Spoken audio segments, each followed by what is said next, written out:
In this video, we'll discuss how cosmic and natural rhythms can be seen and expressed in your face and nature. Enjoy.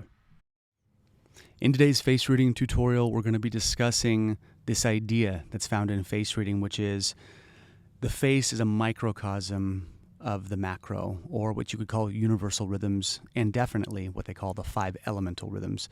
So before we get into that, you can still see my tooth is chipped. So if you didn't watch my last video, when I was 24, I chipped it.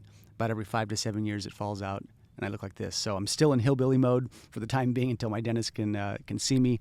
But let's get back to this idea.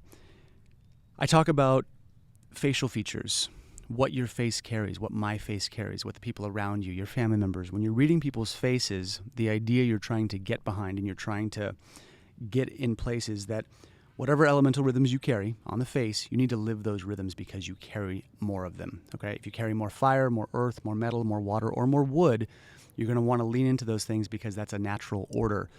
This idea of natural order can be seen in many ways. We can establish 5-element connections through facial features. That's sort of like a smaller lens. But if you take this lens out even bigger, you can see how the face and features of the face and elements in nature, how they are fractal. Things that we can see in the cosmos, we will see echoes of in our own face. I was on Instagram the other day and I found this image here of the Helix Nebula and the human eye, and you can see the connection there.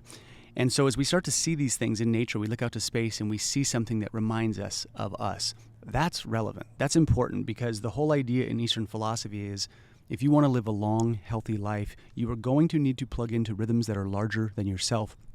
And you have to understand yourself in a larger context. You are not just a human on Earth, you are a human in the cosmos. And, especially if you're looking at quantum physics now and entanglement theory and how all things are connected, that's relevant. We're a micro reflection of the macro. Now, the next ones here are just of universal images, but I just want to paint this picture, the death of a star and the birth of a cell. Very similar in terms of what they're seeing under a microscope and what they're able to see by looking into deep space. The next one is a universe in a brain cell. Pretty interesting. You can see the fractal patterning and how these things echo. And the last one is a galaxy and a hurricane. So again, these are just correlations, but this does point to the fractal nature of the universe and how what we can see in ourselves is echoed into these larger cycles. So when we're face reading, this is the buy-in factor I want you to understand. The purpose of identifying these 5 elemental rhythms is to establish you are connected to the outside world. And that is a power source. Okay, nature gives us life. The sun, fire, earth, metal, water, and wood. These are rhythms that human beings have been connected to since the beginning. And as such, we want to plug into them and reciprocate with them because we're connected to them. They're a part of us. So this is where face reading kind of like the rubber meets the road, is that elemental dominance on the face. Okay, that's the nice thing about face reading, is it says, well, you can take these really abstract things out here and look at these rhythms in nature, and we can actually find the shaping and the features and the tissue allocation on the face that point to those things. And so what you're really doing in face reading is playing to larger elemental rhythms and essentially connecting with them. And when you do that, that's life-giving.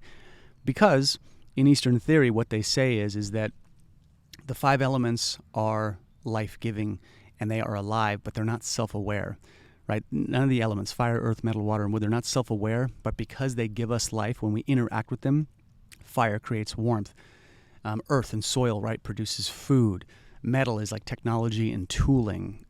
Water, right? Our body is water. We have to drink water. And then wood, shelter, infrastructure, these kinds of things, right? They're life-giving. So I just want this idea to be at the baseline kind of underpinning layer of when you approach face reading.